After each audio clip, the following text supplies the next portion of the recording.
जेथे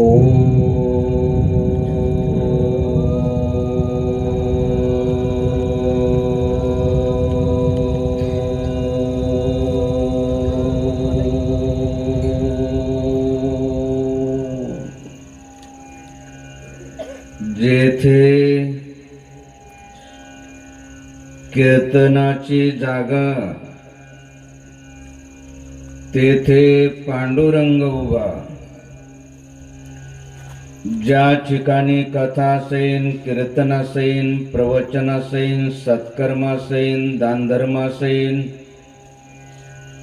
भगवंताचं पावन पवित्र मंदिर असेल, अशा ठिकाणी परमात्मा राहतात. याचा अर्थ की इतर ठिकाणी परमात्मा राहतच नाही असं नाही.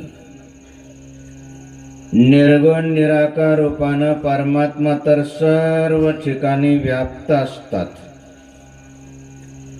जळी स्थळी काष्टी पाषाणी अवघा भरला चक्रपाणी. यत्र यत्र स्तो देवा सर्व व्यापी महेश्वरा. जस अहंकारी अभिमानी हिरण्यकश्यपून प्रल्हादाला विचारलं की तुला एवढा मारण्याचा प्रयास केला पण तू मरत का बरं नाही. प्रल्हादानं सांगितलं की माझा परमात्मा मला वाचवतो, माझं रक्षण करतो. म्हटले कुठे तुझा परमात्मा. म्हटले सर्व ठिकाणी आहे. जळी स्थळी काष्टी पाषाणी अवघा भरला चक्रपाणी. सर्व ठिकाणी व्याप्त आहे. हिरण्यकश्यपूंना विचारलं की या खांबामध्ये आहे का. त्या खांबामधून नरसिंह भगवान प्रगट झाले. त्या हिरण्यकश्यपूचा नाश केला आणि भक्त प्रल्हादाचं रक्षण केलं. सांगायचं तात्पर्य की परमात्मा सर्व ठिकाणी व्याप्त असले तरी देखील ज्या ठिकाणी कथा असेल, कीर्तन असेल, प्रवचन असेल, सत्कर्म असेल, दानधर्म असेल, भगवंताचं पावन पवित्र मंदिर असेल, तर अशा ठिकाणी ईश्वराची एक विशेष ईश्वरी शक्ती त्या ठिकाणी विराजमान असते.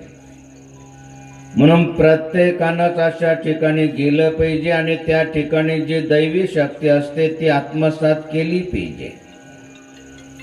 जेणेकरून एक जन्म नव्हे तर कित्येक जन्म त्या शक्तीचा आपल्या जीवनामध्ये आपल्याला खूप चांगला लाभ झाल्याशिवाय राहणार नाही. म्हणूनच ही दैवी शक्ती जर प्राप्त करायची असेल तर त्याच्यासाठी एक साधा आणि सोपा उपाय म्हणजे ओंकार प्राणायाम. ओंकार प्राणायाम म्हणजे जो शांत बसतो, दीर्घ श्वास घेतो आणि अशी भावना करतो की या वातावरणामध्ये, या भूमीमध्ये, या ब्रह्मांडामध्ये ईश्वराची जे विशेष ईश्वरी शक्ती विराजमान आहे. श्वास घेताना माझ्या रोमरोमामध्ये प्रविष्ट होते आणि श्वास सोडताना माझ्यामधले विकार, दुर्गुण, दुराचाराची भावना सर्व निवृत्त होते.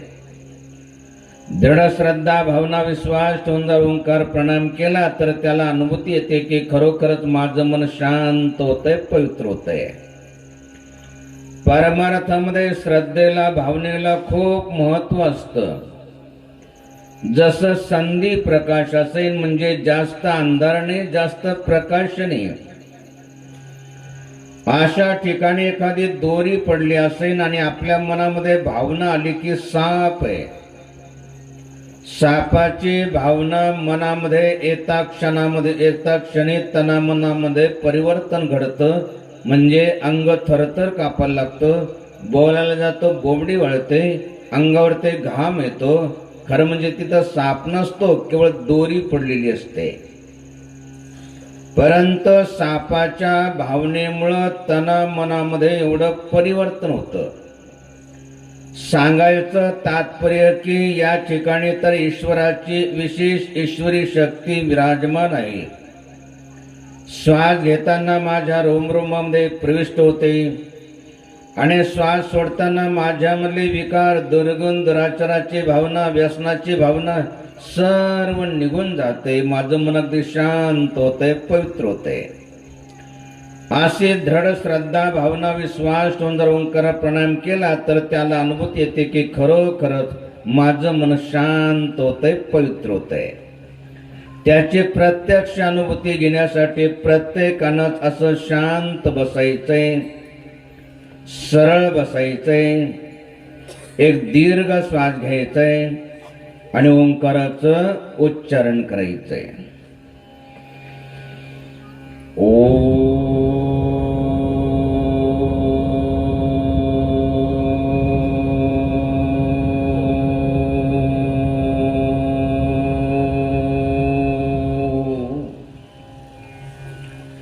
अजून एक महत्वाचा दिव्य सिद्धांत किंवा विचार प्रत्येकानं लक्षपूर्वक ऐकायचा आणि मृत्यूच्या शेवटच्या क्षणापर्यंत लक्षात ठेवायचं आहे.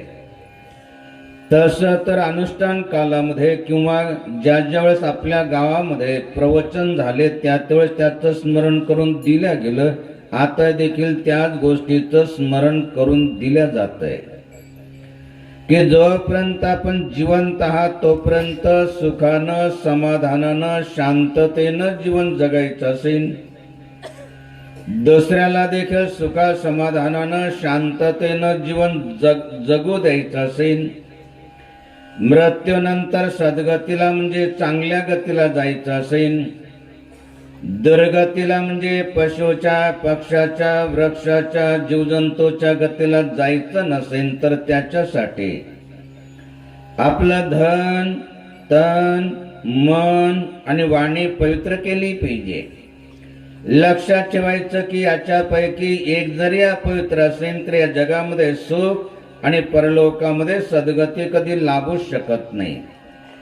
सर्वात पहिलं लक्षात ठेवायचं की नीतीनं, न्यायानं, मर्यादेनं धन कमवून सर्वजन हिताय, सर्वजन सुखाय कार्यासाठी म्हणजे दान धर्मासाठी जो आपल्या धनाचा उपयोग दानासाठी करतो तर दानानं बाकी राहिलेलं आपलं धन पवित्र होतं. साधू संतांच्या, भगवंताच्या, गुरुजनांच्या सेवेनं, आपल्यापेक्षा वयानं, ज्ञानानं जे मोठे असतील त्यांच्या सेवेनं, आपले आई वडील जर सदाचरणी असेल, निर्व्यसनी असेल तर त्यांच्या सेवेनं आपलं तन पवित्र होतं. भगवंताच्या चिंतनानं, स्मरण आपलं मन पवित्र होतं आणि भगवंताचं नाम असेल, श्लोक असेल, दोहा असेल, अभंग असेल तर त्याच्या उच्चारणानं आपली वाणी पवित्र होते.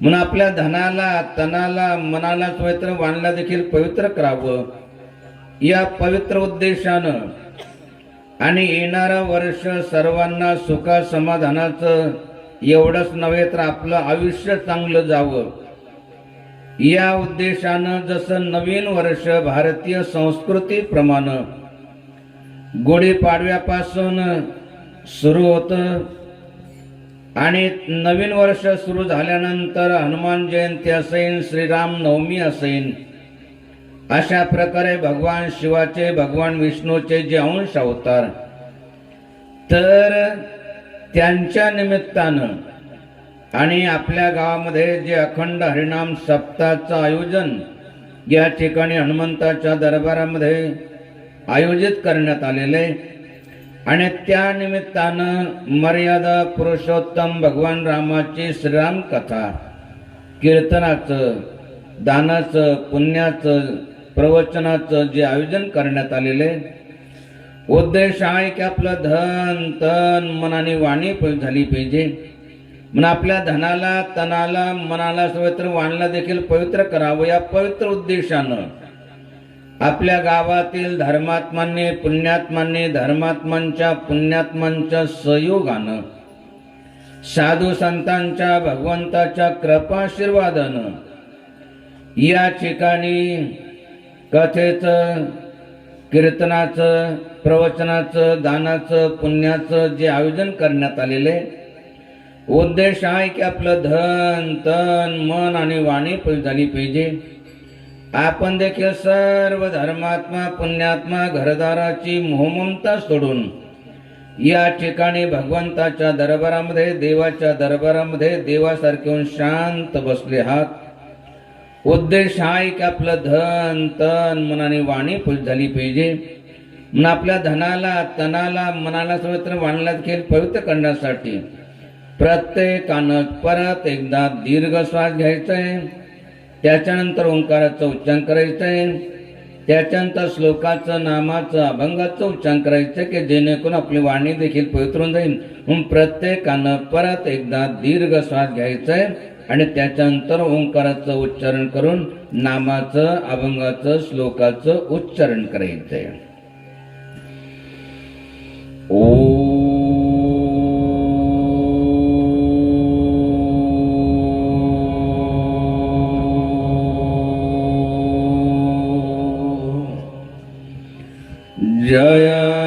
जयन्ती मंगला काली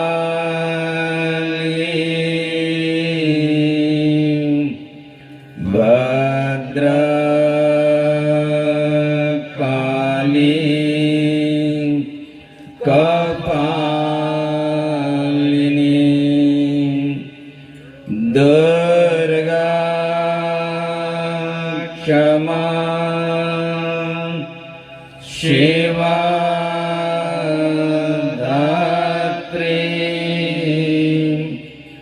स्वाहा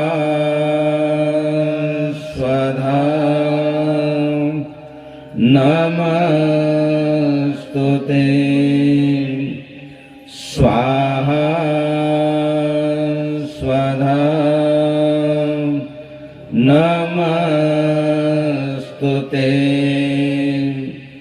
कर्पूरगौरं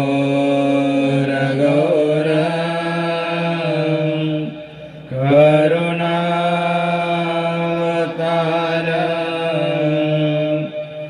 संसारसारं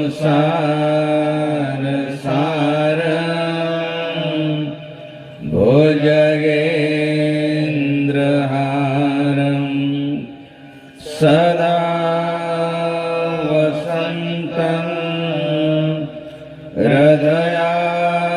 हृदयारविन्दे भवं भवानी सहितं नमामि. भवं भवानी सहितं नमामि. गुरुर्ब्रह्मा गुरुर्विष्णु गुरुर्देवो महेश्वरा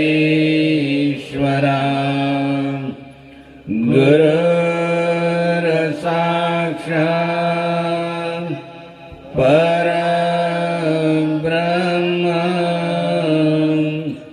तस्मै श्री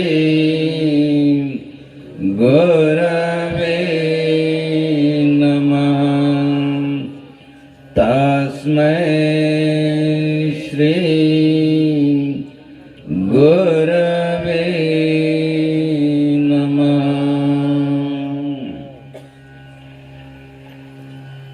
संत संग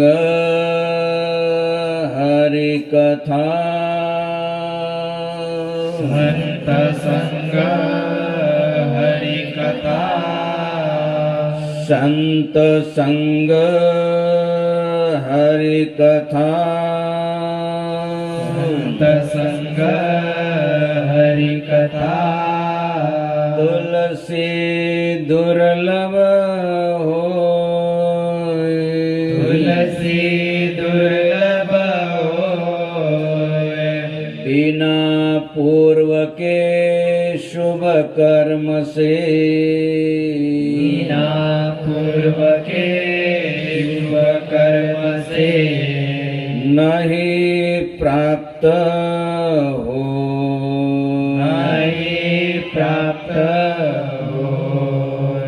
संत संग हरिकथा संत संग हरिकथा संत संत संग हरिकथा संत संग हरिकथा बिरला पावे कोय बिरला पावे कोय धन सुत धारा येतो धन सुत दारा येतो पापी को भी हो पापी को भी होय संत संग हरि कथा तुलसी दुर्लभ होय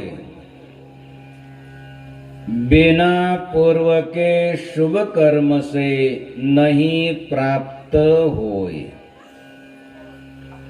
संत संग हरि कथा बिरला पावे कोय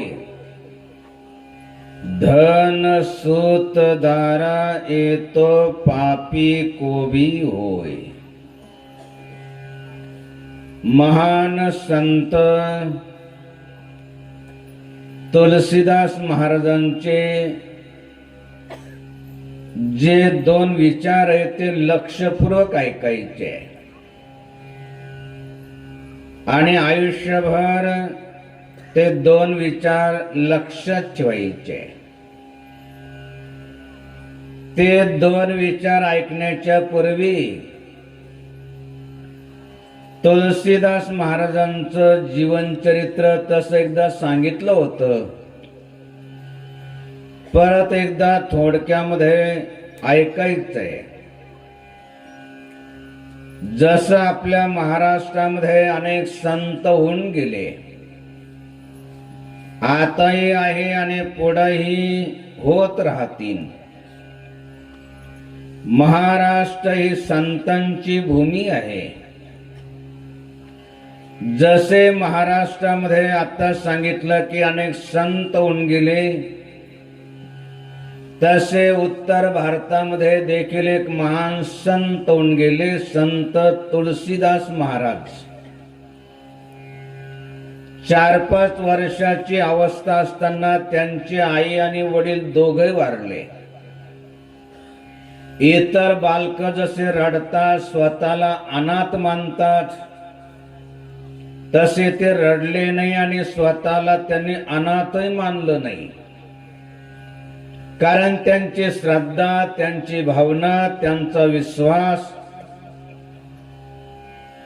की जन्म देणारे आई वडील केव्हा ना केव्हा आपल्याला सोडून जातातच, परंतु जे जगाचे माता पिता आहेत ते आपल्याला कधी सोडून जात नाही. जन्म देणारे आई वडील गेले तरी जगाचे माता पिता माझं सांभाळ करतील अशी दृढ भावना, विश्वास त्या बालकाच्या मनामध्ये. भूक लागली की म्हणायची, आई मला भूक लागली.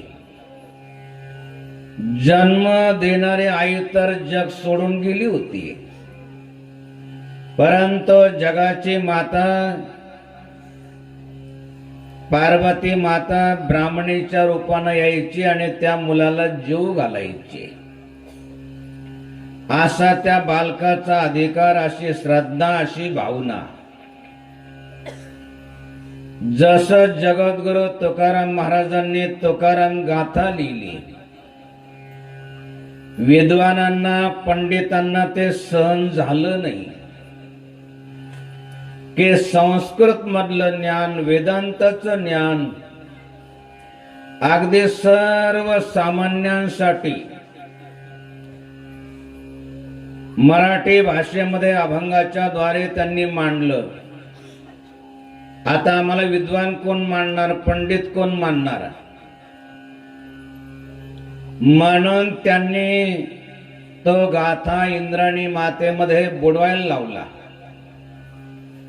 परंतु इंद्राणी मातेनं जगाच्या कल्याणासाठी तो गाथा असल्यामुळे जसा तसा वापस दिला. कारण तो जो ग्रंथ किंवा गाथा लिहिली होती नवे ही माझी पदरीची माझी वाचाने भगवंत बोलविता धनी वेगळा आहे. अशा प्रकारे त्यांनी ती लिहिली होती, त्याच्यामुळं ती वापस दिली, जशी ती तशी कोरडी. तस तुलसीदास महाराजांनी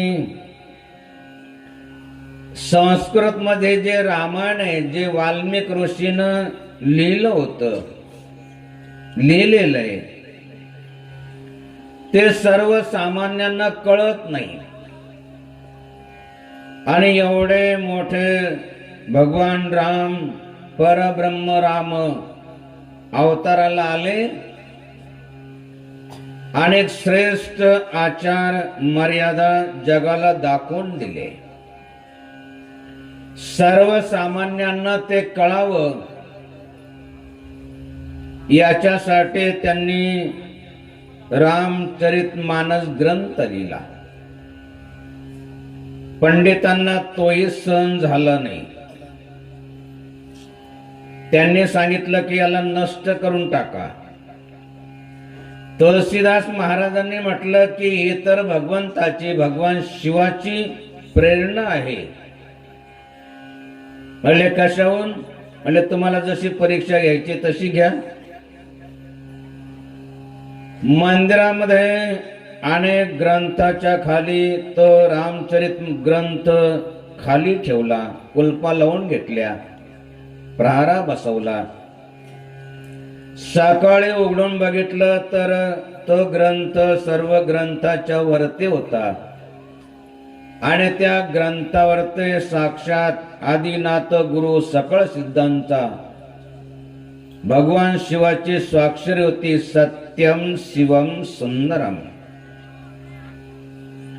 सांगायचं तात्पर्य की ज्यांनी माता पार्वतीची भक्ती केली, भगवान शिवाची भक्ती केली बालपणी, तारुण्य अवस्थेमध्ये भगवान रामाची लक्ष्मणाची सेवा रमली. शिव विष्णू दोघे एकाचे अवतार वेदांनी निर्धार हाची केला. केली जैसी भक्ती शैव का वैष्णव, पाहता तो देव नाही दुजा. जसे भगवान शिव भगवान विष्णू एकमेकाचा द्वेष करत नाही. भजन करी महादेव, रामपूजी सदा शिव, दोन्ही एकच आहे. राम लक्ष्मणाची सेवा रमली. एक दिवस काही कार्यक्रम होता, त्या दृष्टीने अनेक भक्त आले. कशासाठी? की संतांची वाणी आपण ऐकू, त्यांचं प्रवचन ऐकू, जे प्रमाणबद्ध दिलेलं वचन, शास्त्र प्रचिती, गुरु प्रचिती आणि आत्मप्रचिती प्रवचन ऐकण्यासाठी, सत्संग श्रवण करण्यासाठी आले. उद्देश आहे की त्यांची वाणी ऐकावी आणि ती ऐकल्यानंतर आम्हाला प्रसाद मिळावा. प्रसादे सर्व दुःखानां हानिरशोपजायते. प्रसादाच्या निमित्तानं त्यांची वाणी ऐकण्यासाठी अनेक भक्त आले. प्रसाद घेऊन आपापल्या घरी चालल्या गेले. सकाळी ब्रह्म मुहूर्तामध्ये तुलसीदास महाराज उठून आपल्या कुट्याच्या बाहेर आले. पहले प्रहर में सब कोई जागे, दूसरे प्रहर में भोगी, तीसरे प्रहर में तस्कर जागे, चौथे प्रहर में योगी. सकाळी ब्रह्म मुहूर्तामध्ये योगी उठतात, साधू संत उठतात, आपण उठतात, दुसऱ्याला उठवतात. उठा उठा साधू संत, साधा आपुलाले हित, जाईल हा नरदेह मग कैसा भगवंत. कोट्याच्या बाहेर आले तर त्यांनी बघितलं की दोन व्यक्ती उभ्या आहेत. त्या दोन व्यक्तीला विचारलं की आपण कोण आहात, केव्हा आलात? सकाळच्या ब्रह्म मुहूर्ताचा प्रभाव म्हणा, प्रसादाचा प्रभाव म्हणा, संताचा किंवा भगवंताच्या दर्शनाचा प्रभाव म्हणा, त्यांनी अगदी खरं खरं सांगितलं की महाराज आम्ही दोघं जे आहे ना चोर आहोत. तर म्हटले मग सर्व प्रसाद घेऊन चालले गेले, तुम्ही का बरं नाही गेले? म्हटलं सांगितलं ना, आम्ही दोघं चोर आहोत. आमची इच्छा होती की लोक काही ना काही महाराजांना दक्षिणा देतीलच, तर ते सर्व चोरून घ्यायचं आणि चालल्या जायचं अशी आमची इच्छा होती. म्हटले मग चोरी केली. म्हटले रात्रभर प्रयास केला पण चोरी करणं काही जमलंच नाही. म्हटले मग आता असं करा, जे पाहिजे जेवढं पाहिजे घेऊन जा. म्हटले आता ना चोरी करण्याची इच्छा राहिली, ना कोणी दिलं तर ते घेण्याची इच्छा राहिली. म्हटले कमालच आहे, रात्रभर जागले म्हणतात चोरी करण्यासाठी, चोरी करणं जमलं नाही म्हणतात, आणि आता म्हणतो जेवढं पाहिजे जे पाहिजे घेऊन जा, तर म्हणतात आता घ्यायची इच्छाच नाही राहिली. मग थांबले कशासाठी? म्हटले महाराज थांबलो याच्यासाठी, आपले जे 2 नौकर आहे ना त्यांना जरा जवळून पाहण्याची इच्छा आहे. तुलसीदास महाराज म्हटले माझे नौकर, मला कुठे नौकर आले, नौकराचं काय काम आहे? म्हटले नाही महाराज, आम्ही पुष्कळ ठिकाणी चोऱ्या केल्या पण असे नौकर आम्हाला कुठेच आढळले नाही. एवढे प्रामाणिक, एवढे विश्वासू आणि एवढे जागरूक की आम्ही अर्ध्या तासाला येऊन बघायचो की आता झोपतीन तेव्हा झोपतीन, पण रात्रभर जागीच होते. रात्रभर त्यांचा क्रम चालू होता. कुट्याच्या समोर आले की प्रणाम करायचे, नंतर कुट्याला प्रदक्षिणा करायचे. रात्रभर क्रम चालू होता. तुलसीदास महाराज म्हणले त्यांचं काही वर्णन सांगते का? म्हटले हो.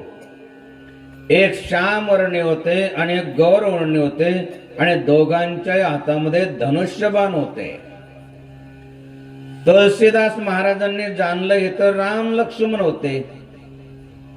राम लक्ष्मणा माझ्या कुट्याचं रक्षण करावं लागावं, ही कुट्या काय कामाची. त्यांनी त्या कुट्याचा त्याग केला आणि एका झाडाखाली भगवंताचं चिंतन स्मरण करत बसले. सांगायचं तात्पर्य की बालपणी माता पार्वतीनं ज्यांचं पालन पोषण केलं, रक्षण केलं, ज्यांच्या ग्रंथावर ते भगवान शिवानं स्वाक्षरी करून प्रमाणित केलं, राम लक्ष्मणानं त्यांच्या कुट्याचं रक्षण केलं, असे अद्वैत तत्व जाणणारे तुलसीदास महाराजांनी 2 विचार सांगितले, जे सुरुवातीलाच आपण ऐकले. संत संग हरि कथा तुलसी दुर्लभ होय, बिना पूर्वके शुभ कर्म से नहीं प्राप्त होय. काय ठिकाणी अनुभव होतो, काय लोक म्हणतात कथा कीर्तन प्रवचन ऐकण्यासाठी एवढे लांबून लोक येतात, आणि काही अभागी जवळ असून झोपा काढतात, नाही येत तिथं. तर सर्वच येऊ शकत नाही, काय येऊ शकत नाही. संत संग हरि कथा तुलसी दुर्लभ होय, हे खूप दुर्लभ आहे. संत मुखीची कथा आदरे ऐके श्रोता, तय तयाचे भाग्य तत्वता सर्वथा मजन वर्णवे. भगवान श्रीकृष्ण म्हणतात, संताच्या मुखानं कोणी जर कथा ऐकत असेल, परंतु ऐकायची कशी? चुकल्या पुत्राची वार्ता जैसी ऐके माता. एकुलता एक विधवाबाईचा मुलगा आहे आणि तो हरवलेला आहे, आणि एखादे आले आणि ते म्हणतात की बाई तुमचा मुलगा हरवलाय ना, मला माहित आहे कुठे. काय म्हणेन ती? मला अजून स्वयंपाक बनवायचंय, जेवायचंय, आणि नंतर मग सांगा. ज्या तत्परतेनं ती ऐकते त्या तत्परतेनं संत मुखीची कथा आदरे ऐके श्रोता, तरे तयाचे भाग्य तत्वता मजई सर्वथा न वर्णवे. सांगायचं तात्पर्य की संत संग हरिकथा तुलसी दुर्लभ होय, बिना पूर्व के शुभ कर्म से नहीं प्राप्त होय. पूर्वीचा जर प्रारब्ध नसेल तर संत आणि संतांच्या मुखातून कथा कीर्तन प्रवचन ऐकायला मिळणार नाही. बाकी मिळेल सर्व. काय मिळेल? संत संग हरिकथा बिरला पावे कोय, धन सूत दारा येतो पापी कोबी होई. काय काय म्हणतात आम्हाला काही कमी नाही, खूप गडगंज संपत्ती आहे, 2-3 बायका आहे, मुलं आहे. हे तर पाप्याला देखील असतं. काही विशेष नाही त्याच्यामध्ये. विशेष याच्यामध्ये आहे, धन सुतदारा येतो पापी कोबी होय. परंतु हे धन मिळालं, काही मिळालं म्हणजे हे खूप पुण्यवान आहे असं नाही. पुण्यवान भाग्यवान तो आहे की ज्याला संताची संगत मिळते आणि संताच्या मुखानं कथा कीर्तन प्रवचन श्रवण करण्याची संधी प्राप्त होते. म्हणून नेहमी नेहमी आपल्याला संताच्या मुखानं कथा कीर्तन प्रवचन ऐकावं मिळावं असं वाटत असेल, पूर्वीचं प्रारब्ध थोडस कमी वाटत असेल, कमी पडत असेल, तर त्याच्यासाठी भगवंताची कृपा झाली पाहिजे. आणि भगवंताची कृपा व्हावी असं वाटत असेल तर रात्रंदिवस भगवंताचं चिंतन स्मरण घडलं पाहिजे.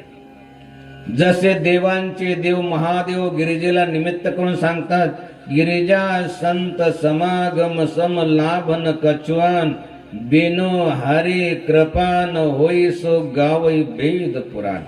हे गिरिजे, संताची संगत त्यांच्या मुखानं कथा कीर्तन ऐकण्याची संधी तेव्हा प्राप्त होते की ज्यावेळेस ईश्वराची कृपा होते. म्हणून ईश्वराची कृपा आपल्यावरती व्हावी, नेहमी कथा कीर्तन प्रवचन ऐकायला मिळावं आणि कथा ऐकून करोडो जन्माची आपली व्यथा निवृत्त व्हावी असं वाटत असेल तर त्याच्यासाठी भगवंताची कृपा झाली पाहिजे. आणि भगवंताची कृपा व्हावी असं वाटत असेल तर रात्रंदिवस भगवंताचं चिंतन स्मरण भजन केलं पाहिजे. म्हणून अखंड हरिनाम सप्ताहाच्या निमित्तानं कथा कीर्तन प्रवचनाच्या निमित्तानं आपण या ठिकाणी आले आहात. तर रात्रंदिवस भगवंताचं चिंतन स्मरण करण्यासाठी कथेच्या कीर्तनाच्या प्रवचनाच्या निमित्तानं तशी सवय लावून घेतली पाहिजे. आणि या ठिकाणी आले आहात तर काय करा की थोडंसं भगवंताचं चिंतन करा, स्मरण करा, भजन करा. श्रीराम जय राम जय जय राम. राम जय राम जय जय राम. श्रीराम जय राम जय जय राम. श्रीराम जय राम जय जय राम. श्रीराम जय राम जय जय राम. श्रीराम जय राम जय जय राम. श्रीराम जय राम जय जय राम. श्रीराम जय राम जय जय राम.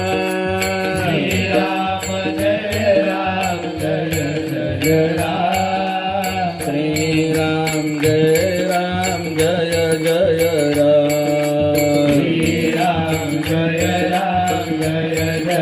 राम. श्रीराम जय राम जय जय राम. श्रीराम जय राम जय जय राम. श्रीराम जय राम जय जय राम. श्रीराम जय राम जय जय राम.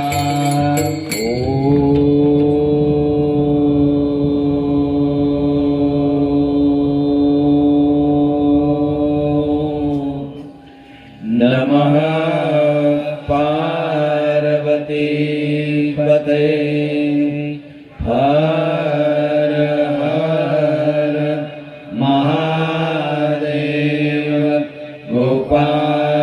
कृष्ण भगवान की जय।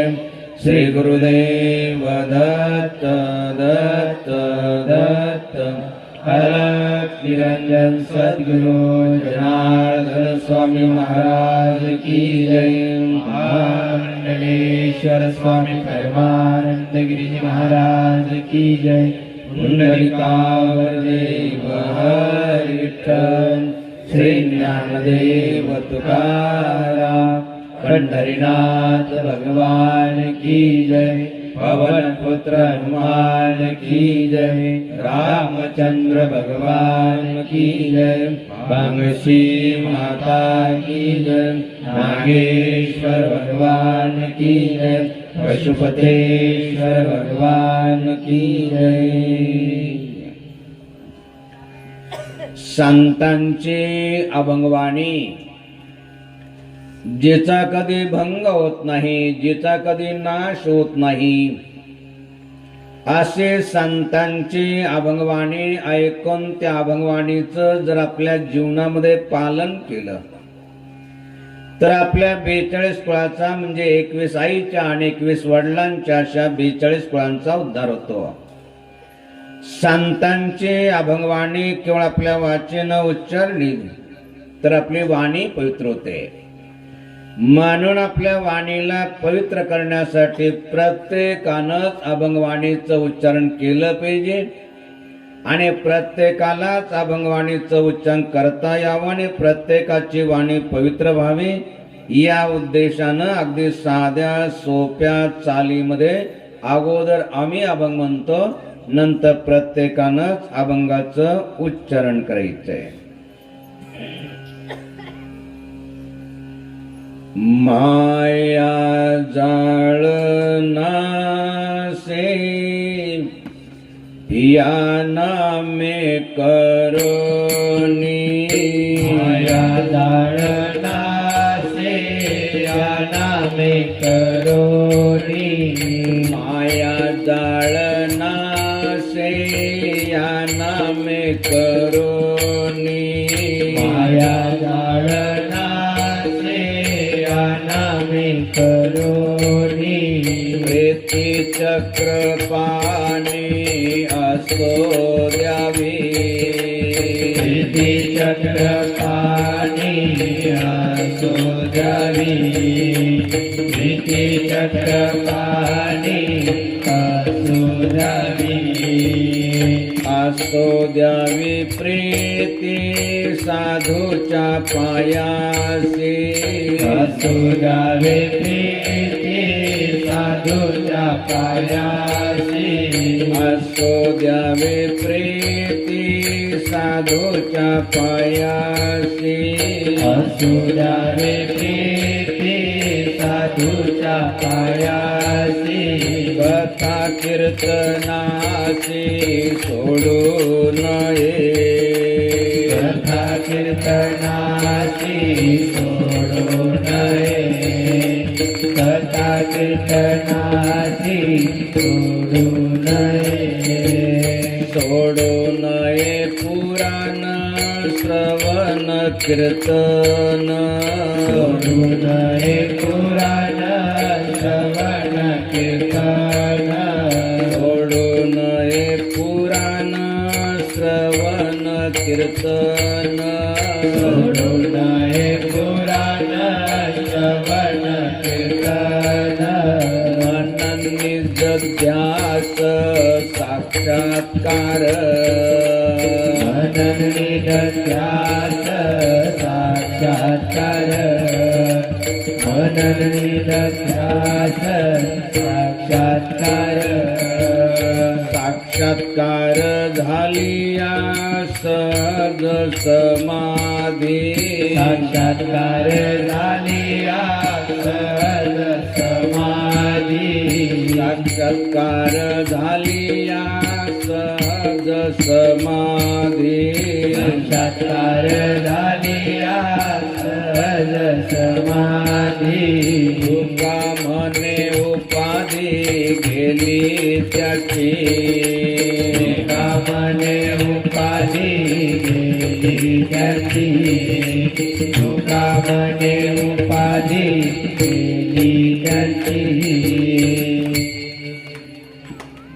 माया जाळ नासे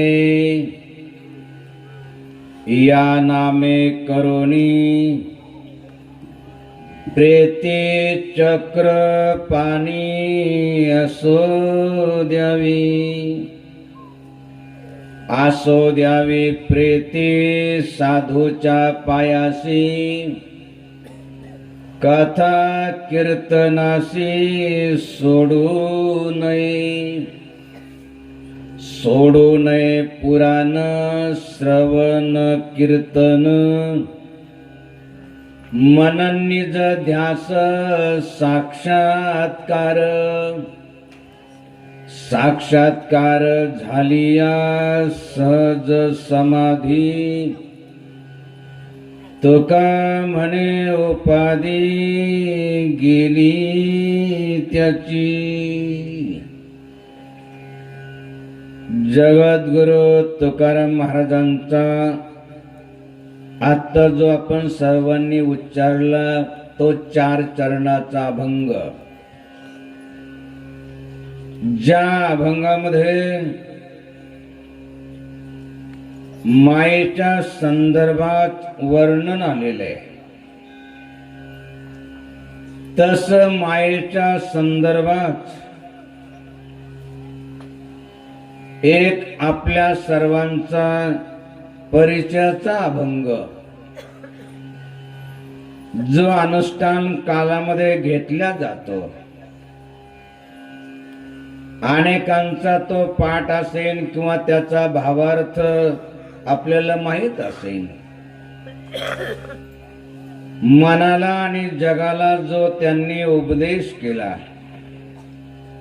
जो आपण अनेक वेळेस ऐकला, नको नको मना गुंतो माया जाळी, उपदेश करतात की हे मना तू माया जाळामध्ये गुंतू नको। जो माया जाळामध्ये गुंतो त्याला काळ खातो। नको नको मना गुंतो माया जाळी, काळ आला जवळी ग्रास वया, काळ खाईन, त्याच्यासाठी माया जाळामध्ये आपण गुंतूच नका। आणि जर का माया जाळामध्ये गुंतले तर मग काळाची हे उडी पडेला बा जेव्हा सोडविना तेव्हा माय बाप, आई बा भाऊ बहीण पती पत्नी काय सोडविना राजा देशाचा चौधरी, अनेक सोयरी भली भली। कितीही मोठे सोयरे असेल तर ते काळाच्या तावडेतून आपल्याला सोडू शकणार नाही। आणि काळ कुणाला खातो तर जो माया जाळामध्ये गुंतलेला आहे त्याला। म्हणून माया जाळामध्ये गुंतू नका। आयुष्यभर जगद्गुरु तुकाराम महाराजांनी मनाला जगाला उपदेश केला। अनेक संत होऊन गेले, परंतु आगळे वेगळे कोण असेल तर जगद्गुरु तुकाराम महाराज सर्वांची मान्यता आहे की ते देहासत वैकुंठाला चालल्या गेले। आणि जाता जाता सर्वांचा निरोप घेऊन गेले, आम्ही जातो आमच्या गावा, आमचा राम राम घ्यावा। वैकुंठाला गेल्यानंतर त्यांच्या लक्षात आलं आपण उपदेश तर लोकांना केला, नको नको मना गुंतो माया जाळी, हा उपदेश केला, पण लोक गुंतल्याशिवाय राहणार नाही। मग त्या माया जाळापासून सुटका जर व्हायची असेल तर त्याच्यासाठी खरं म्हणजे अजून एक अभंग आपण द्यायला पाहिजे होता। म्हणून ती जी उणी होती तर वैकुंठाहून त्यांनी एक नव्हे तर 12 अभंग पाठवले। त्या 12 अभंगापैकी हा आता आपण जो उच्चारला ऐकला तो एक अभंग। या अभंगामध्ये मायाजाळाचा नाश कसा करायचा हे सांगितलं. म्हणून प्रत्येकानं हा अभंग लक्षपूर्वक ऐकायचा आणि मायाजाळाचा नाश करायचा आहे. मायाजाळाचा नाश झाला तर मायाजाळामध्ये गुंतण्याची पाडीच येणार नाही आणि मायाजाळामध्ये गुंतले नाही तर आपल्याला काळ खाणार नाही. त्याच्यासाठी मायाजाळाचा नाश करा. हा मायाजाळ किंवा मायेचं जाळ मोठं कठीण आहे. अनुष्ठान कालामध्ये मायेचा प्रभाव काय ते आपल्याला सांगितलं होतं चांगलं समजून 2-2.5 तासाचं प्रवचन कि माया का भ्रमाया कहे अधर्म को धर्म और ज्ञानी जन को यह कहे कि आपण समजे मर्म. जो मायाजाळामध्ये गुंतला तो काय करतो, धर्माला अधर्म आणि जो अधर्म आहे त्याला धर्म समजतो. जे सत्य आहे त्याला असत्य मानतो. संसार सर्व मिथ्या आहे त्याला सत्य मानतो आणि परमात्मा सत्य आहे त्याला मिथ्या मानतो. हा मायेचा प्रभाव आहे. माया का भ्रमाया कहे अधर्म को धर्म कोणी समजावलं गेलं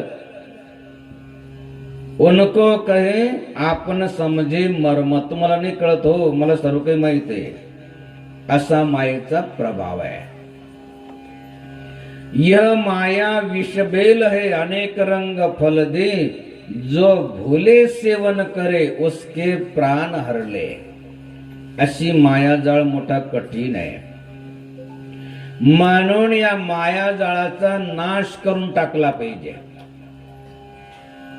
जसं अनेक जाळे असतात, कोळ्याचं जाळं, सशाचं जाळं, माशाचं जाळं, ज्यांनी जे जाळं पसरून ठेवलेलं आहे त्याच्यामध्ये जे अडकतात तर त्याला ज्यांनी पसरलेलं आहे ते खाऊन टाकतात. जसं कोळ्याचं जाळं, एक धिवराचं जाळं, धिवर म्हणजे कोळी जो, आणि दुसरा एक कीटक असतो कुठेतरी कोपऱ्यामध्ये जाळं पसरतो, त्याच्यामध्ये जो किडा अडकला की त्याला खाऊन टाकतो. तसं काळानं हे जे जाळं पसरून ठेवलेलं आहे त्याच्यामध्ये जोही अडकतो म्हणजे माया जाळामध्ये त्याला काळ खाऊन घेतो. म्हणून जगद्गुरु तुकाराम महाराजांनी विचार केला की या माया जाळाचा नाश कसा करायचा हे आपण सांगितलंच नाही. म्हणून त्यांनी जो अभंग पाठवला त्या अभंगामध्ये त्यांनी मायाजाळाचा नाश कसा करायचा तर त्याचा क्रम सांगितला. सर्वांनी लक्षपूर्वक क्रम ऐकायचा आहे. पहिल्या चरणामध्ये ते म्हणतात मायाजाळ नासे या नामे करुणी. मायाजाळ नासे या नामे करुणी.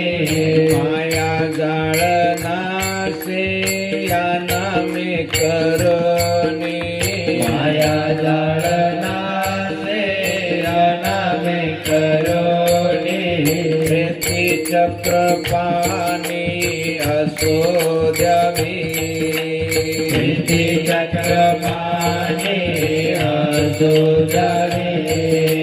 प्रीती चक्र पाणी असो द्यावी. माया जाळाचा नाश करायचा असेल तर क्रम लक्षात ठेवा. माया जाळाचा नाश कशाने होतो, भगवंताच्या नामानं. म्हणून रात्रंदिवस आयुष्यावर भगवंताचं नाम घेतलं पाहिजे. माला श्वास श्वास की भगत जगत के बीच जो फेरे सो गुरुमुखी ना फेरे सो नीच. रात्रंदिवस जसा श्वास आपला बंद होत नाही तसा नामजप आपला बंद होता कामा नये. भगवंताचं स्मरण चिंतन रात्रंदिवस असलं पाहिजे. परंतु बरेच जण म्हणतात की आम्हाला भगवंताचं नाम घ्यावंच वाटत नाही, ते जपण्यामध्ये रुचीच निर्माण होत नाही. का होत नाही?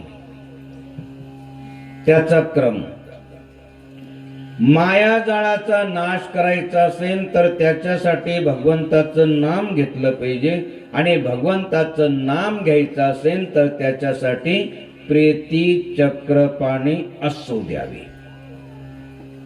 भगवंताबद्दल प्रेम पाहिजे. भगवंताबद्दल जर प्रेम नसेल तर आपल्या अंतःकरणामध्ये भगवंताचं नाम येणार नाही. एवढंच काय, कोणी जर भगवंताचं नाम घेतलं तर ती त्याला आवडत नाही. का? भगवंताबद्दल प्रेम नाही, प्रीती नाही. जसं एखाद्याबद्दल आपल्याला वैर आहे आणि त्या वैराचं जर नाव घेतलं तर त्याला एकदम राग येतो. तो म्हणतो त्याचं नाव नको काढ माझ्या समोर. किती राग येत त्याला, कधी कधी धरूनच आणतो त्याला, त्याचं नाव कशाला काढ माझ्या समोर. नाव त्याचं ऐकायला का चांगलं वाटत नाही, त्याच्याबद्दल द्वेष आहे, मत्सर आहे. परंतु ज्यांच्याबद्दल आपल्याला प्रेम आहे, आपली आई असेल, वडील असेल, ज्यांनी आपल्याला सांभाळलं, लहानचं मोठं केलं, त्यांचं कोणी नाव घेतलं तर आनंद वाटतो. सांगायचं तात्पर्य, मायाजाळाचा नाश करायचा असेल तर त्याच्यासाठी भगवंताचं नाम जपलं पाहिजे. भगवंताचं नाम रात्रंदिवस आपल्या अंतःकरणामध्ये असं वाटत असेल तर त्याच्यासाठी भगवंताबद्दल प्रेम पाहिजे. ज्यांच्याबद्दल आपल्याला प्रेम आहे त्यांचं नाव घेतल्यानंतर आनंद वाटतो. ज्यांच्याबद्दल आपल्याला द्वेष आहे त्याचं नाम घेतल्यानंतर आपल्याला जसं क्रोध निर्माण होतो. त्याचं नाव नको काढू माझ्या समोर. कधी कधी तर भांडणं होतात, मारामाऱ्या होतात. सांगायचं तात्पर्य, मायाजाळाचा नाश करायचा असेल तर त्याच्यासाठी भगवंताचं नाम घ्या. भगवंताचं नाम नेहमी आपल्या मुखामध्ये, अंतःकरणामध्ये येण्यासाठी भगवंताबद्दल प्रेम निर्माण झालं पाहिजे. म्हणून पहिल्या चरणामध्ये म्हणतात, माया जाळ नासे या नामे करोनी. माया जाळ नासे या नामे करोनी. माया जाळ नासे या नामे करोनी. माया जाळ नासे या नामे करोनी. प्रीती चक्रपाणी असो द्यावी. प्रीती चक्रपाणी असो द्यावी.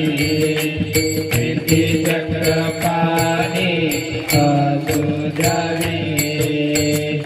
सांगायचं तात्पर्य, मायाजाळाचा नाश करायचा असेल तर त्याच्यासाठी रात्रंदिवस भगवंताचं नाम जपलं पाहिजे. भगवंताचं स्मरण चिंतन केलं पाहिजे. भगवंताचं कार्य केलं पाहिजे. भगवंताबद्दल आणि भगवंताचं कार्य करायचं असेल, भगवंताचं नाम जपायचं असेल, भगवंताची भक्ती करायची असेल तर त्याच्यासाठी भगवंताबद्दल आपल्या मनामध्ये प्रेम निर्माण झालं पाहिजे. आणि भगवंताबद्दल आपल्याला जर प्रेम निर्माण व्हावं असं वाटत असेल तर त्याच्यासाठी काय केलं पाहिजे? क्रम चालू ठेवलेला आहे. भगवंताबद्दल जर आपल्याला प्रेम निर्माण व्हावं असं वाटत असेल तर त्याच्या नंतरच्या चरणामध्ये असो द्यावे प्रीती साधूच्या पायासी. असो द्यावे प्रीती साधूच्या पायासी. असो द्यावे प्रीती साधूच्या पायासी. असो द्यावे प्रीती साधूच्या पायासी. कथा कीर्तनाची सोडू नये. कथा कीर्तनाची सोडू नये कथा कीर्तनाची सोडू नये माया जाळाचा नाश करण्यासाठी क्रम लक्षात ठेवा. माया जाळाचा नाश करायचा असेल तर रात्रंदिवस भगवंताचं नामाचा जप करा. भगवंताचं नाम आणि भगवंताचं काम दोन्ही पाहिजे. आणि भगवंताचं नाम आणि भगवंताचं काम आपल्या अंतःकरणामध्ये आपल्या जीवनामध्ये राहावं असं वाटत असेल तर त्याच्यासाठी भगवंताबद्दल प्रेम पाहिजे. प्रीती चक्रपाणी असू द्यावी.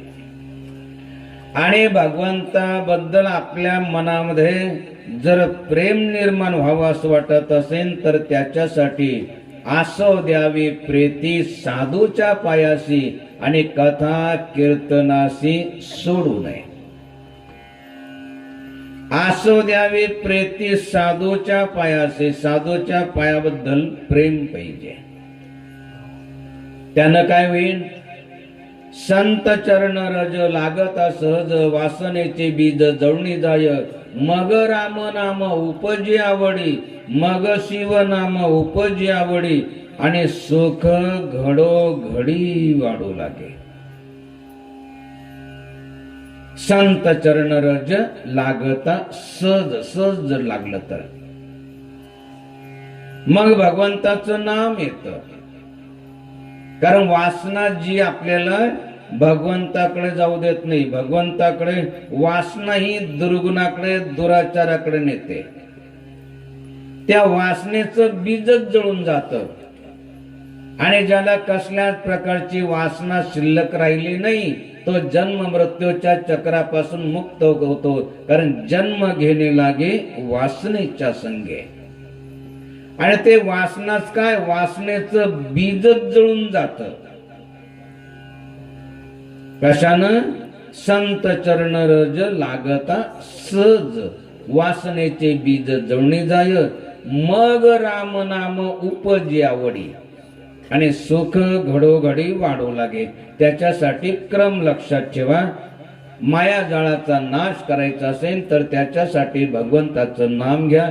भगवंताचं नाम घ्यायचं असेल, भगवंताचं काम करायचं असेल तर त्याच्यासाठी प्रीती चक्र पाणी असू द्यावी. भगवंताबद्दल प्रेम पाहिजे. आणि भगवंताबद्दल प्रेम राहावं असं वाटत असेल तर त्याच्यासाठी असू द्यावी प्रीती साधूच्या पायाशी. संताविन प्राप्ती नाही ऐसी वेद देती वही. आसो द्यावी प्रीती साधूच्या पायाशी आणि कथा कीर्तनाशी सोडू नये.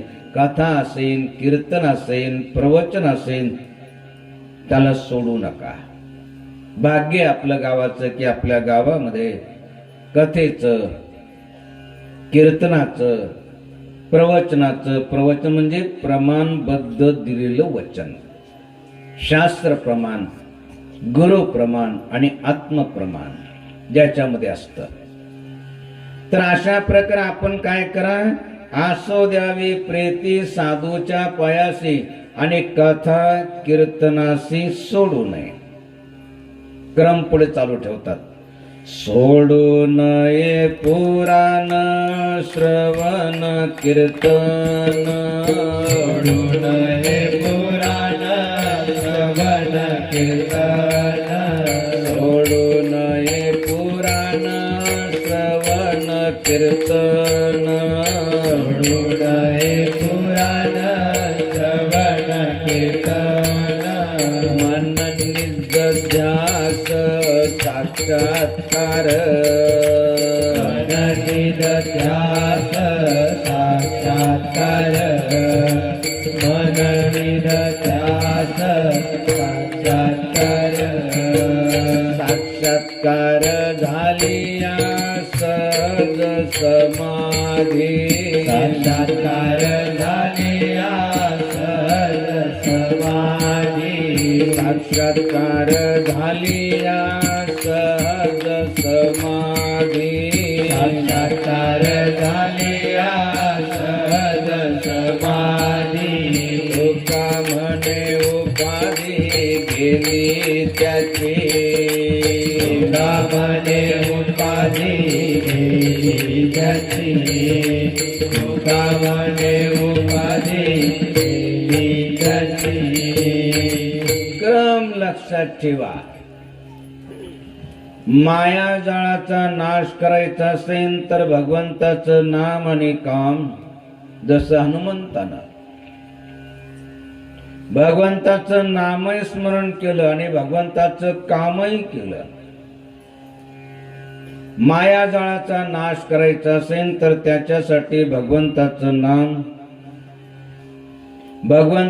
नाम मुखामध्ये यावं असं वाटत असेल तर भगवंताबद्दल प्रेम निर्माण झालं पाहिजे. परंतु अनेक वासना कल्पना आपल्या मनामध्ये असेल. कल्पना काजळी कल्पिली कवळी कैसेनी जवळी हरी होय. अनेक कल्पना ज्या मनामध्ये आहे, वासना आहे, त्या जर जाळून टाकायच्या असेल तर असो द्यावी प्रीती साधूच्या पायासी आणि कथा कीर्तनाशी सोडू नये पुराण श्रवण कीर्तन मनन निदध्यास साक्षात्कार. आणि साक्षात्कार झाली सहज समाधी. समाधी एवढी सोपी नाहीये जी योगाच्या मार्गाने जातात. यम नियम आसन प्राणायाम प्रत्याहार धारणा ध्यान आणि शेवटी समाधी. त्याच्यापैकी पहिली सविकल्प समाधी आणि नंतर निर्विकल्प समाधी. सोपी नाही एवढी. योगी सर्वस्वाचा त्याग करून एखाद्या दरीमध्ये एखाद्या कपाऱ्यामध्ये एखाद्या गुहेमध्ये राहतात. अनेक प्रकारची साधना करतात आणि ते साधना केल्यानंतर शेवटी त्यांना समाधीची अवस्था प्राप्त होते. परंतु सहज साक्षात्कार झाली या सहज समाधी. आणि तुका म्हणे उपाधी गेली त्याची. उपाधी लोक म्हणतात ना, काय उपाधी पाठीमागं लागली. पण ती उपाधी जन्म मृत्यूची उपाधी. जन्म झाला की मृत्यू आणि मृत्यू झाला की जन्म. आणि जन्म झाला तरी त्याच्या पाठीमाग आहे जन्म मृत्यू जरा व्याधी, काही ना काही रोग आहेच, काही ना काही दुःख आहे. आणि जन्म झाला की मृत्यूचं भय आणि शेवटी तर मरावंच लागणार आहे. असं जे जीवाच्या पाठीमाग लागलेलं आहे त्याच्यापासून मुक्त व्हायचं असेल तर सोपं साधन भगवंताचं नाम घ्या. भगवंताचं नाम घ्यायचं असेल तर भगवंताबद्दल प्रेम निर्माण झालं पाहिजे. प्रेम निर्माण व्हायचं असेल तर त्याच्यासाठी असो द्यावी प्रीती साधूच्या पायाशी आणि कथा कीर्तनाशी सोडू नये पुराण श्रवण कीर्तन मनन निजध्यास. मनन करा, चिंतन करा. आणि जे कथेमध्ये कीर्तनामध्ये प्रवचनामध्ये जे सांगितलं ते रात्रंदिवस आत्मसात करण्याचा निदध्यास घ्या, प्रयास करा. तर त्याच्यासाठी जे आहे तर समजा हे सर्व नाही झालं तसं तर असं होता कामा नये. जसं म्हणतात नळी फुंकिले सोनारे आणि इकडून तिकडे गेले वारे. तसं होऊ देऊ नका. या कानानं ऐकलं आणि या कानानं सोडून दिलं. जसं ना तसंच सोनाराच्या नळीसारखं रिकामी ना रिकामीच. असं होतं कामा नये. कथेमध्ये कीर्तनामध्ये जे प्रवचनामध्ये जे सांगितलं गेलं त्याचं मनन करा, त्याचं चिंतन करा. चिंता सोडून द्या आणि जे काय सांगितलं असेल तर त्याचं निदध्यास घ्या की हे माझ्याकडून झालंच पाहिजे.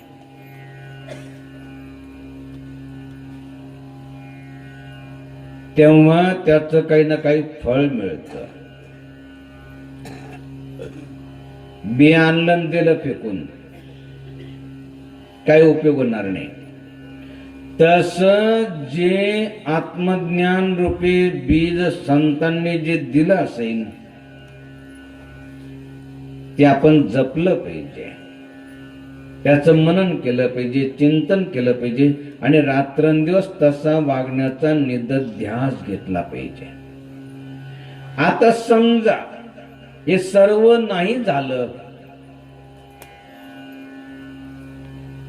तरी कथा कीर्तन प्रवचन थोडं जरी ऐकलं असेल, थोडं जरी संतांची संगत घडली असेल तर ती वायाला जात नाही. जसं अनुष्ठान कालामध्ये भगवान श्रीकृष्णाचा एक विचार सांगितला होता, स्वल्पमसी धर्मश त्रायतो महतो भयात. थोडं जरी कथा कीर्तन प्रवचन ऐकलं, काही दान धर्म केला, थोडं जरी, त्याचा लाभ आपल्याला जीवनामध्ये झाल्याशिवाय राहणार नाही. महान भयापासून ते आपल्याला मुक्त करेल. स्वल्पमशी धर्मस्य त्रायतो महतो भयात. तसं तर सुरुवातीला सांगितलं की कथा कशी ऐकायची, चुकल्या पुत्राची वार्ता जैसी ऐकी माता. जस एकुलता एक विधवा बाईचा मुलगा आहे आणि एखाद्या बाबांना जर सांगितलं की बाई तुमचा मुलगा मला माहित आहे कुठे येतो, सांगू का? काय म्हणेन ती, मला अजून जेवण करायचंय, स्वयंपाक करायचंय, नंतर मग सांग. सर्व काम धंदा सोडून सर्व जसं एक एक शब्द ती ऐकते, कुठं आहे, कसा राहतोय. आणि जर सांगितलं की या ठिकाणी आहे, त्या गावाला आहे, ती असं म्हणत नाही जाऊ पुढच्या वर्षी तिथं, लगेच निघते.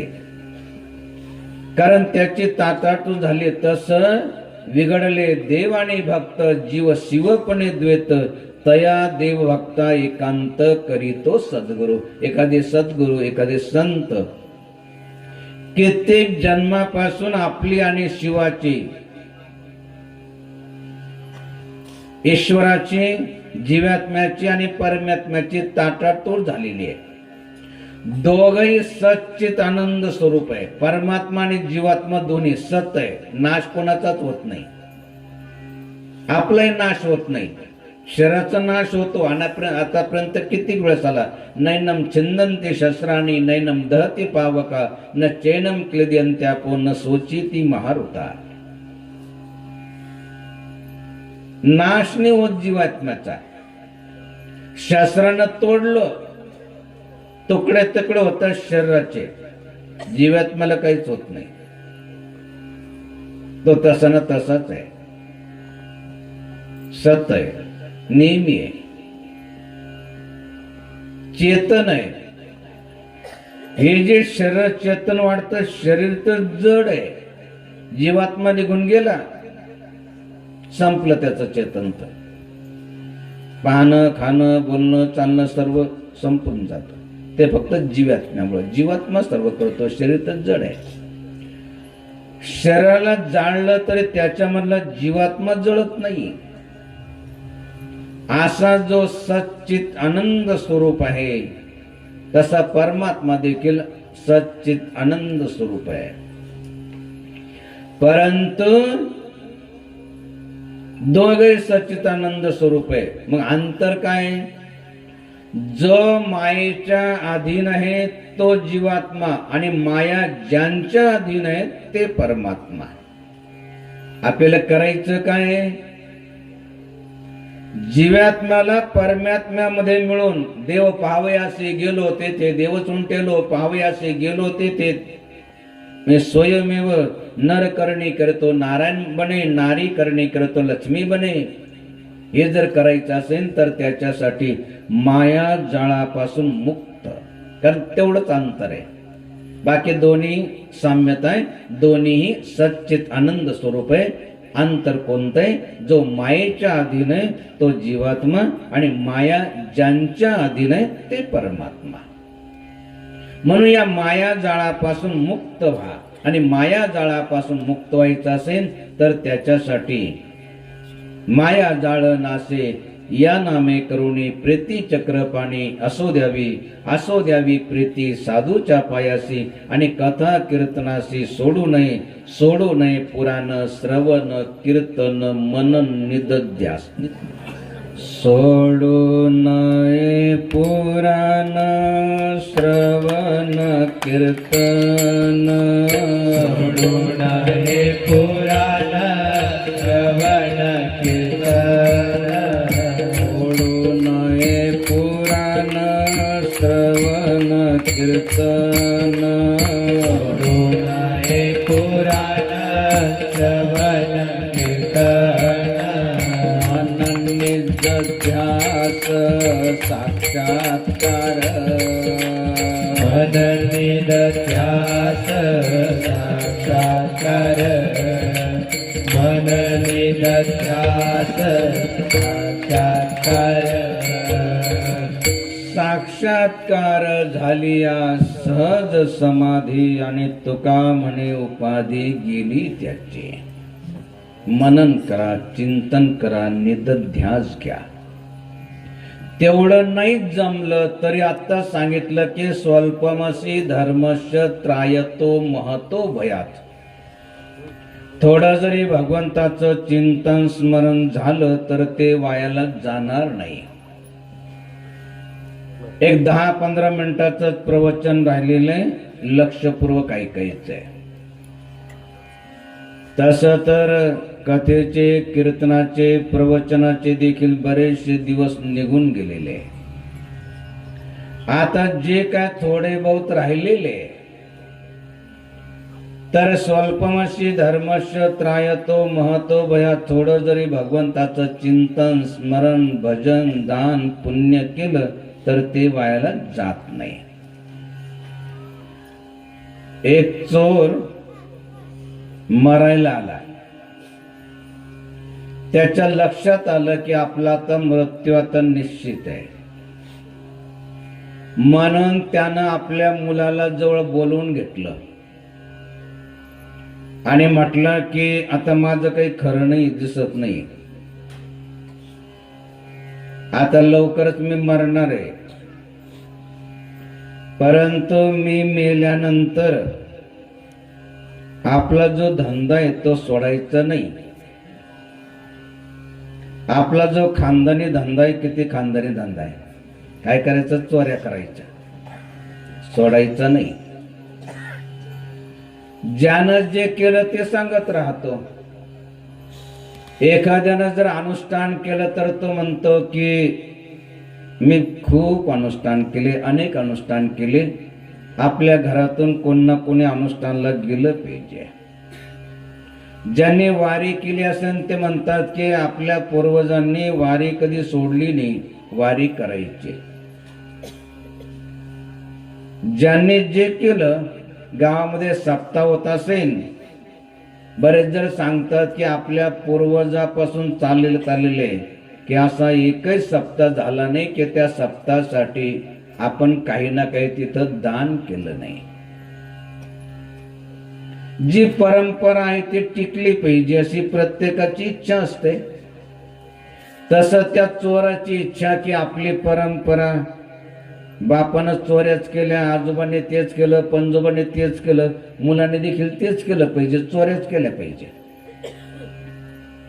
म्हणून मुलाला सांगितलं की आपल्या पूर्वजांनी, आजोबांनी, पंजोबांनी चोऱ्याच करत गेले, चोऱ्यात करत आले, आता तू देखील काय कर, पुढे चोऱ्यात करत राहा, आपला धंदा सोडू नको. परंतु चोऱ्या करायच्या असेल तर त्याच्यासाठी काही नियम आहे. संतांच्या सानिध्यात कधीच जायचं नाही, कधीच जायचं नाही. ज्याला चोऱ्या करायचं त्याला जाऊ नका बरं का, कारण बुद्धी त्यांची परत बदलून जाईल. ना तर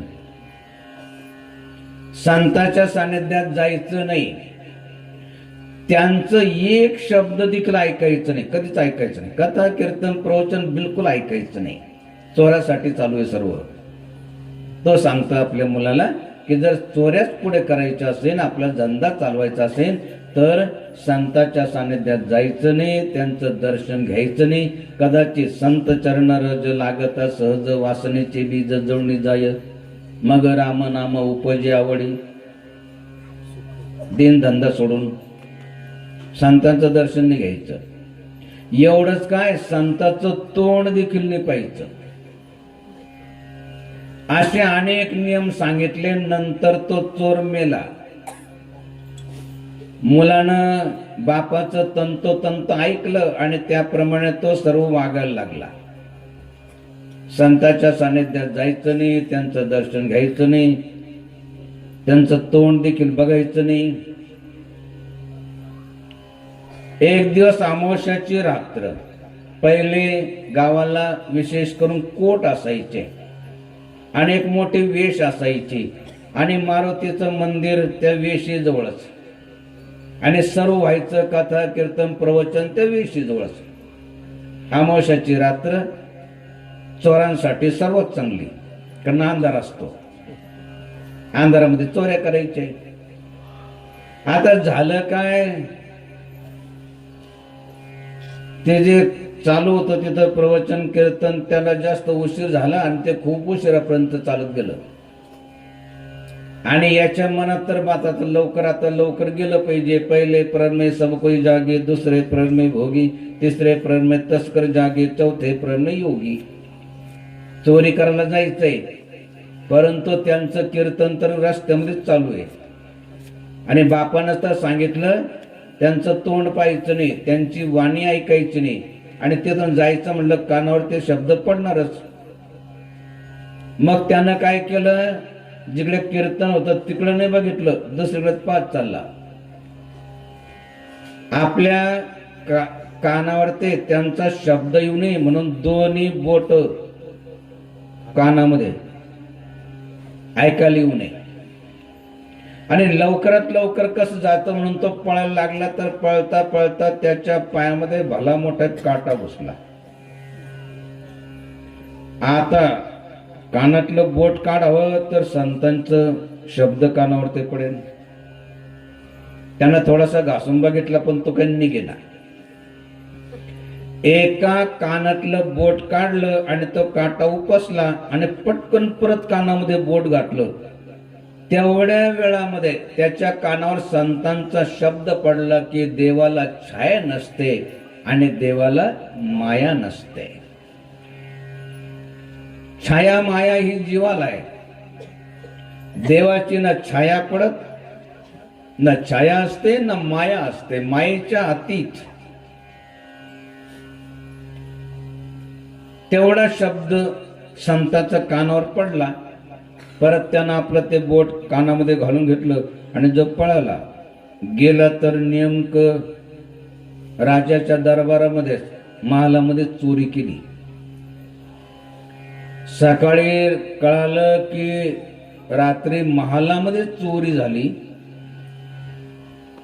राजाला खूप क्रोध निर्माण झाला की आपल्याच महालामध्ये एवढा बंदोबस्त असताना इथं चोऱ्या व्हायला लागल्या तर जनतेचं काय असेल. म्हणून हा चोर पकडलाच गेला पाहिजे. पुष्कळ प्रयास केला पण चोर काही पकडला जाईना, कारण त्याचा पिढीजात धंदा होता. तो काही पकडला जाईना. मग राजानं सांगितलं की जो कोणी चोराला पकडून देईन तर त्याला 1 लाख रुपये इनाम देण्यात येईल. एका वेश्येला संशय आला,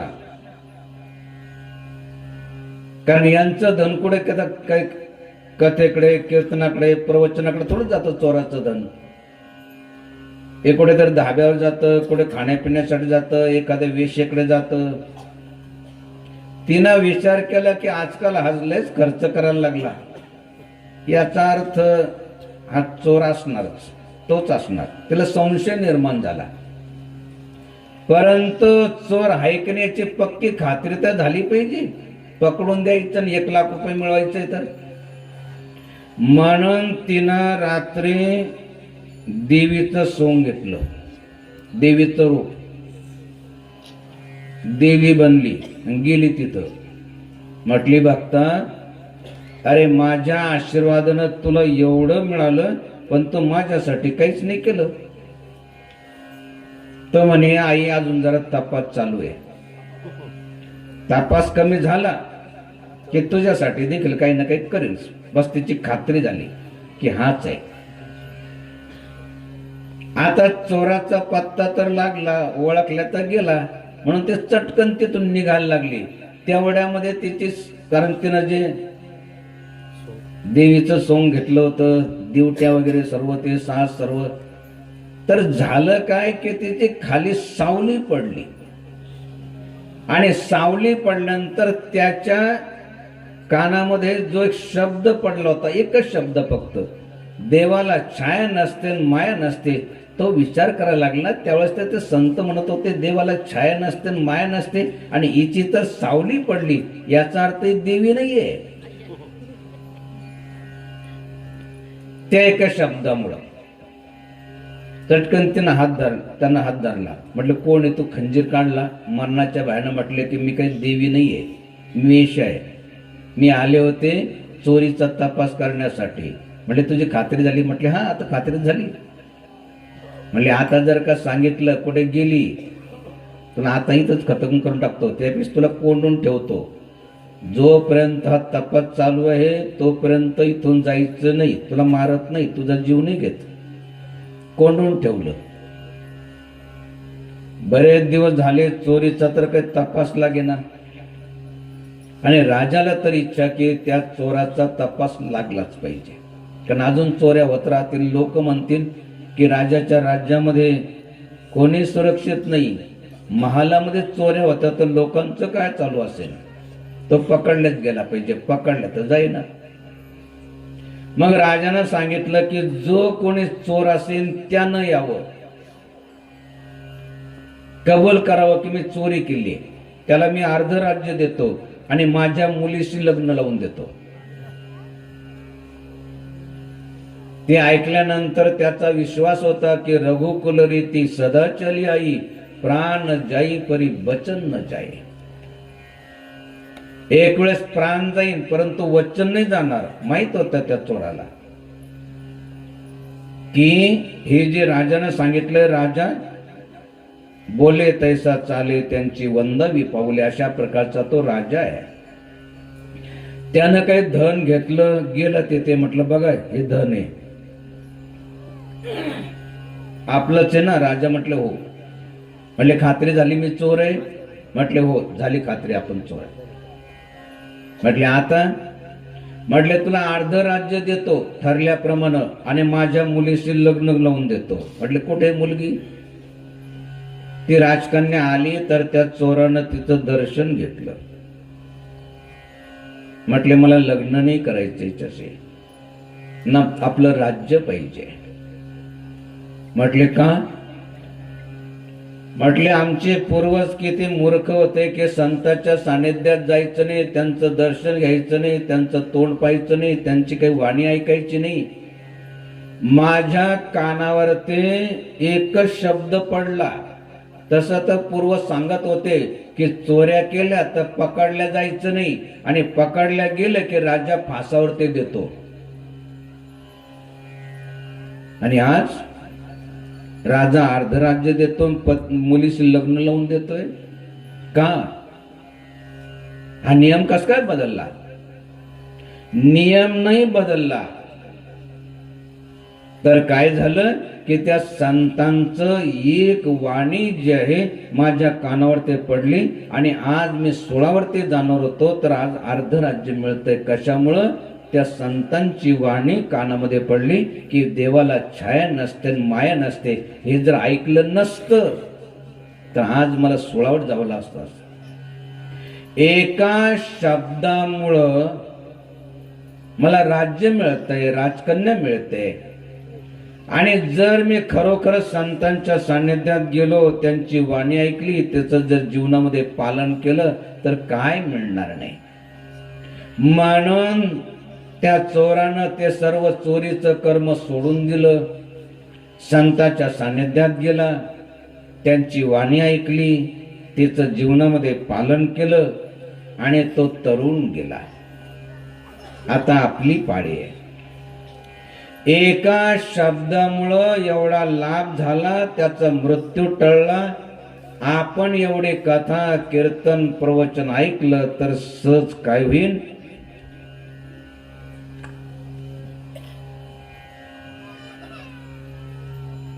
या जगामध्ये सुख आणि करोडो जन्माची जी आपली व्यथा आहे ती सर्व निवृत्त होईल. परंतु त्याच्यासाठी काय करा? त्याच्यासाठी कथा श्रवण करा. सोडू नये पुराण श्रवण कीर्तन, सोडू नये पुराण श्रवण कीर्तन, सोडू नये पुराण श्रवण कीर्तन, सोडू नये पुराण श्रवण कीर्तन, अनन्य ध्यास साक्षात्कार, मननिध ध्यास साक्षात्कार, मननिध ध्यास साक्षात्कार, साक्षात्कार झालिया सहज समाधी, साक्षात्कार झालिया सहज समाधी, साक्षात्कार झालिया सहज समाधी, साक्षात्कार झालिया सहज समाधी, तुका म्हणे उपाधी गेली त्याची, कामने उपाधी केली त्यांची, कामने उपाधी केली त्यांची. सांगायचं तात्पर्य की करोडो जन्माच्या व्यथेपासून निवृत्त व्हायचं असेल तर त्याच्यासाठी कथा श्रवण करा. संत संग हरिकथा तुलसी दुर्लभ होय, बिना पूर्व के शुभ कर्म से नहीं प्राप्त होय. संत संग हरिकथा बिरला पावे कोय, धन सूत दारा येतो पापी को भी होय. म्हणून संताच्या मुखानं कथा श्रवण करण्याचं भाग्य त्यांना प्राप्त होतं आणि महान भाग्य त्यांना प्राप्त होतं की संतांची कथा ऐकून करोडो जन्माची व्यथा ते निवृत्त करतात. त्याच्यासाठी संतांच्या सानिध्यात गेलं पाहिजे, त्यांची वाणी ऐकली पाहिजे. कथा कीर्तन प्रवचन जे थोडे दिवस राहिलेले तर त्याचा लाभ घेतला पाहिजे. म्हणून कथा श्रवण करण्याचं भाग्य, सेवा करण्याचं भाग्य, संताच्या सानिध्यात जाण्याचं भाग्य कुणाला प्राप्त होतं? देवांचे देव महादेव गिरिजेला निमित्त करून सांगतात की गिरिजा संत समागम समलाभन कचवान, बिनो हरी कृपान होई सो गावही वेद पुराण. हे गिरिजे, संतांची संगती, त्यांच्या मुखानं कथा कीर्तन ऐकण्याचं भाग्य त्यांना प्राप्त होतं की कुणाला? की भगवंताची कृपा असेल. म्हणून जगद्गुरु तुकाराम महाराजांनी भगवंताकडे धन नाही मागितलं, द्रव्य नाही मागितलं, ऐश्वर्य नाही मागितलं, पद नाही मागितलं, प्रतिष्ठा नाही मागितली. काय मागितलं? एकच मागितलं की संताची या सेवा कैसा परिला हो, नामाचा आठो कैसा राहे, हेची थोर चिंता लागली मनासी, निजता निदृश लागे डोळा, जेवता जेवणीन लागे गोड धड, वाचते कमड विषय सुख, ऐशी संकटी पाव कृपा निधी, आणि लावे संतपदी प्रेम भावे. हे प्रभू, आम्हाला संताची संगती मिळाली पाहिजे आणि रात्रंदिवस तुझं नामच आमच्या मुखामध्ये आलं पाहिजे. म्हणून प्रभू अशी कृपा कर. अब प्रभु कृपा करो यही भांति, सब तजी भजन करो दिन राति, जयति शिवा शिव जानकी राम, जयति शिवा शिव जानकी राम, जयति शिवा शिव जानकी राम, जयति शिवा शिव जानकी राम, गौरी शंकर सीताराम.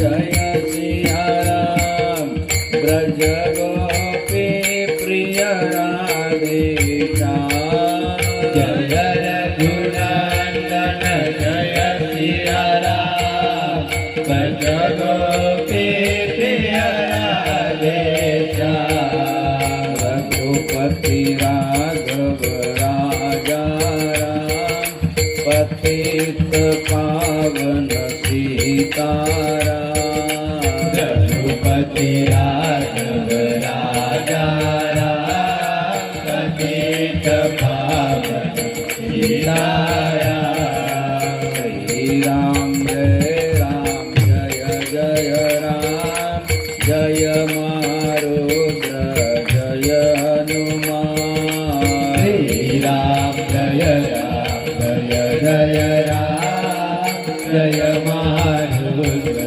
जय हनुमान विठ्ठल विठ्ठल पंढरीनाथ जय शिव शंकर भोलेनाथ विठ्ठल विठ्ठल पंढरीनाथ जय शिव शंकर भोलेनाथ दुर्गति नाशिनी दुर्गा मां काल विनाशिनी काली मां दुर्गति नाशिनी दुर्गा मां काल विनाशिनी काली मां आदि शक्ति भवानी मां भव भय भंग शिवांग मां आदि शक्ति भवानी मां भव भय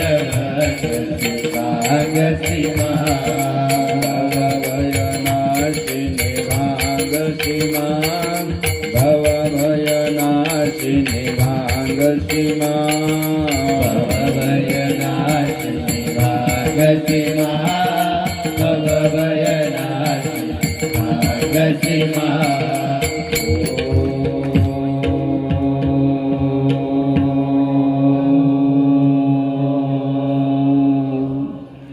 नमः पार्वती पते हर हर महादेव गोपाल कृष्ण भगवान की जय श्री गुरुदेव दत्त दत्त दत्त अवध निरंजन सद्गुरु जनार्दन स्वामी महाराज की जय महामंडलेश्वर स्वामी परमानंद गिरी महाराज की जय पुंडलिकावरदेव हरिठ्ठल श्री ज्ञानदेव तुकाराम पंढरीनाथ भगवान की जय पवन पुत्र हनुमान की जय रामचंद्र भगवान की जय मातृश्री माता की जय नागेश्वर भगवान की जय पशुपतेश्वर भगवान की जय सब संतन की जय संत संग हरि कथा तुलसी दुर्लभ होय बिना पूर्व के शुभ कर्म से नहीं प्राप्त होय. आपल्या गावातलं आपल्या गावातील धर्मात्मांचं पुण्यात्मांचं भाग्य आहे, पूर्वजन्माचे काही पुण्य आहे की ज्याच्यामुळं आपल्या गावामध्ये संतांची वाणी आपल्याला ऐकायला मिळावी, कथा ऐकायला मिळावी, कीर्तन ऐकायला मिळावं. बिना पूर्व के शुभ कर्म से नहीं प्राप्त होय. अनुभव आहे. संतांची संगत आणि संतांच्या मुखानं कथा नाही ऐकायला मिळणार, बाकी सर्व काही मिळेल. संत संग हरिकथा बिरला पावे कोय, धन सूत दारा येतो पापी कोबी होय. पाप्याला हे सर्व मिळतं, पण पुण्यवानाचं हे लक्षण आहे की ज्यांना संतांचं सानिध्य प्राप्त होतं, संतांच्या सानिध्यानं कथा कीर्तन प्रवचन ऐकायला मिळतं. म्हणून या मायाजाळाचा नाश करायचा असेल, जी उपाधी पाठीमागं लागलेली आहे, मायाजाळ नासे या नामे करुणी प्रीती चक्र पाणी असो द्यावी प्रीती साधूच्या पायासी कथा कीर्तनासी सोडू नये पुराण श्रवण कीर्तन मनन निदध्यासन साक्षात्कार आणि साक्षात्कार झाली या सहज समाधी आणि तुका म्हणे उपाधी गेली त्याची. करोडो जन्माची जी उपाधी निवृत्त व्हावी आणि जी व्यथा आहे ती सर्व निवृत्त व्हावी, त्याच्यासाठी कथेचं, कीर्तनाचं, प्रवचनाचं धर्मात्मांच्या पुण्यात्मांच्या सहयोगानं, साधू संतांच्या भगवंताच्या आशीर्वादानं जे आयोजन केलेले, आता थोडेसे दिवस राहिलेल्या दिवसामध्ये जास्तीत जास्त त्याचा लाभ आपण घ्यायचा आहे. या ठिकाणी जे प्रवचनाचं आयोजन या ठिकाणी केलं होतं तर ते समाप्त होतंय.